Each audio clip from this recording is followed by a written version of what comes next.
Now, before I start this video, I'll just give you a warning, so a disclaimer, so to speak.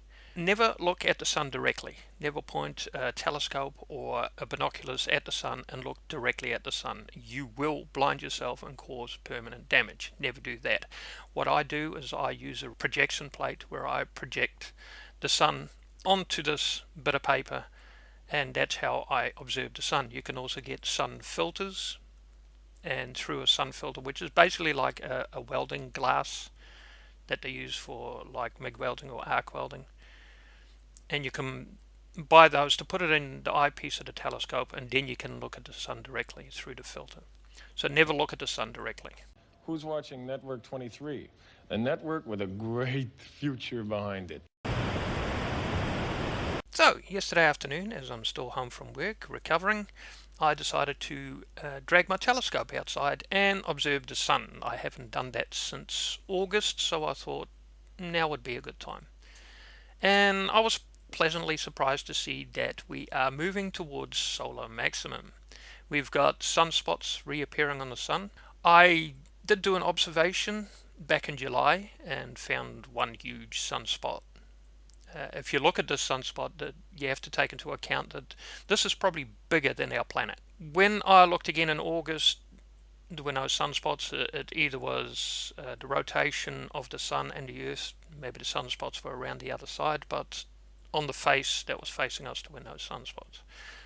So yesterday, this is what I found. We've got a number of sunspots that you can see, and they're not as big as the one back in July, but they are starting to propagate. They're starting to increase in numbers. So we no longer have just one. Now we're starting to get more and more. And that's indicative of the sun going through its 11-year cycle and moving towards solar maximum.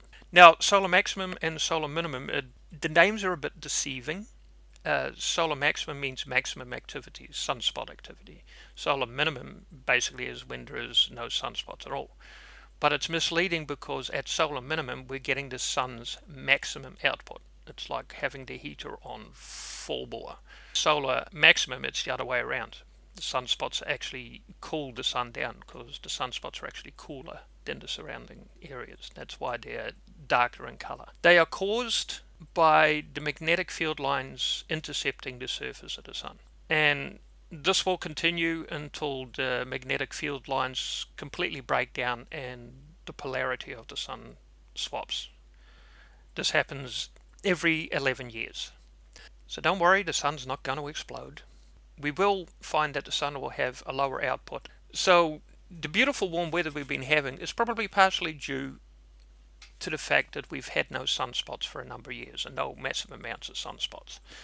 So we're now getting back into solar maximum, and we're going to see sunspots in greater and greater numbers.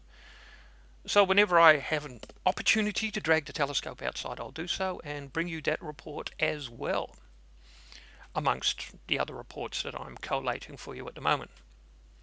So that's just a brief update. I'll leave it with that and catch you later. And what I want to know is, don't Eskimos ever get bored with their weather forecast?